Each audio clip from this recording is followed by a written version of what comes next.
All right, Weston here from Tussey Landscaping, and today we're gonna answer two questions. One, should I clean out my pond? And if so, how do I do it?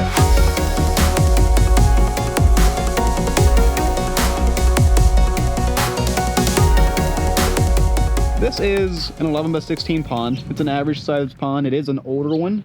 This pond has a lot of dead floating cattails.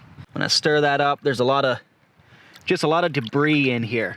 If you have a lot of organic matter in your pond, then yes, you do need to clean your pond out. You're gonna get water quality problems later in the year if you do not remove that. When you might not need to clean your pond out is a larger body of water is often a lot more stable, meaning that it does not need as much assistance from manual processes like cleaning out the pond. If you had a leaf net on your pond last fall and you don't have many leaves in there, your plants were cut back so you don't have a lot of dead plant material in there, your water quality looks good. We have ponds out there that we only clean every 2 to 3 years, and some of them even only every 5 years. It just all depends on the environment around you, what kind of leaves you have blowing in over the winter time, and just how large the pond is. That all affects it as well. The verdict is on this pond, we need to clean it out. Now that we've determined we're going to clean this pond out, let's get to it.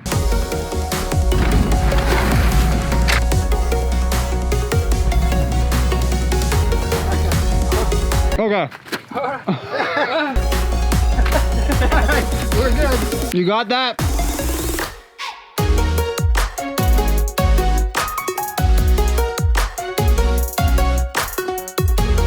So how much does that weigh? 300 pounds? 350 probably 350, about. Yeah.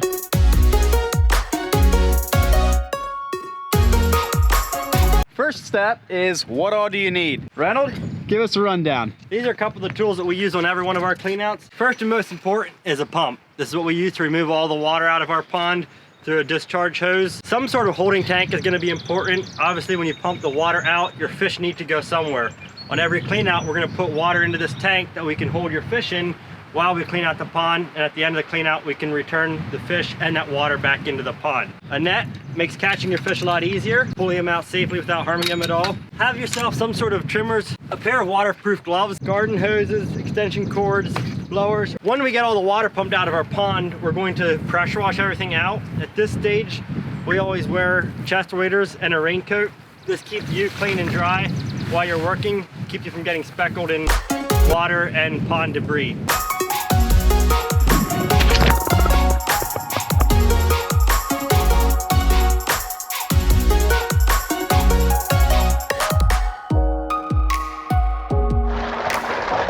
I think these fish are getting a little nervous and they know something's up.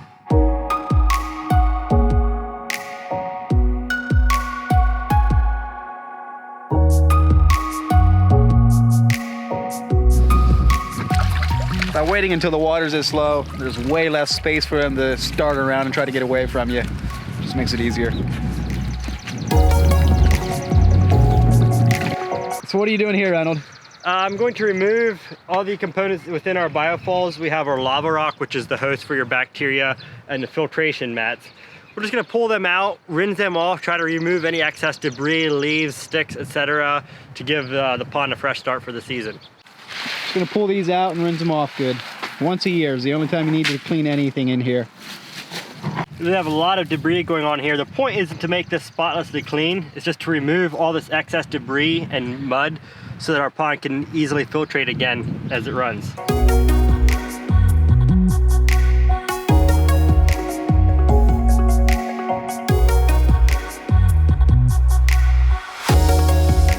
Now we're removing as much of this organic debris as we can by hand to make our pressure washing and rinsing process easier. Okay, so we have hand-picked all the debris out of this pond. Now we're gonna fire up a pressure washer, try to clean off all the rocks and algae growth that's developed inside this pond.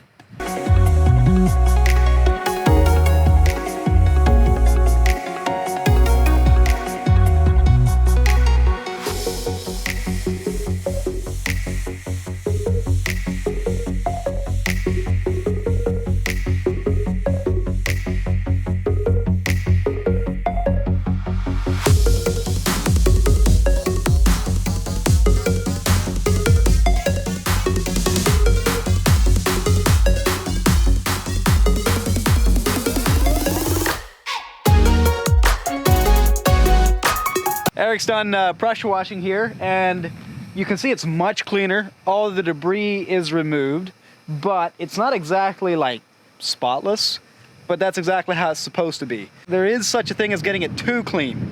We do power wash, but we power wash lightly. We don't want to get those rocks completely stripped of this green film that is on the rocks here. We don't want to like strip all of that off. Like that is the bacteria that's growing in the pond on the rocks and the gravel surface, and that's a good thing. That is what's part of the natural ecosystem that we don't want to strip. Biofilm, that's the word. Thanks, Reynold. I do this for a living. That's why I know things. Apparently I don't know. Camera guy.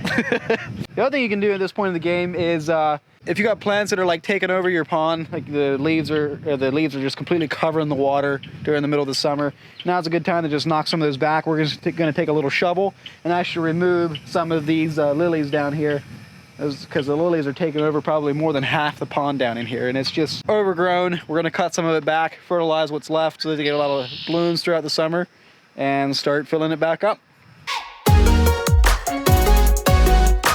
So Eric just finished pressure washing the pond. So due to weather conditions, we're gonna go ahead now and take a coffee break with cookies, freshly made. Thank you. By the owners. Now that we're done power washing, we're just rinsing everything off with the hose. Why'd you get it? This is easier when they're stiff.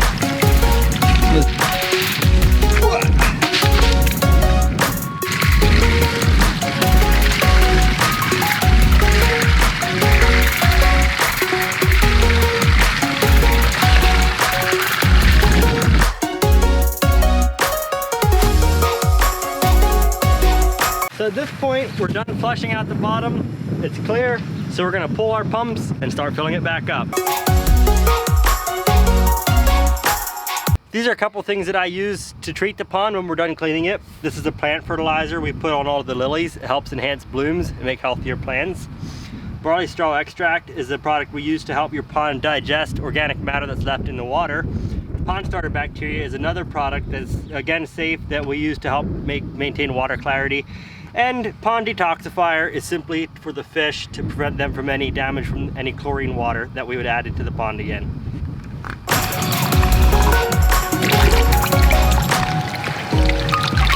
Spring house cleaning is done.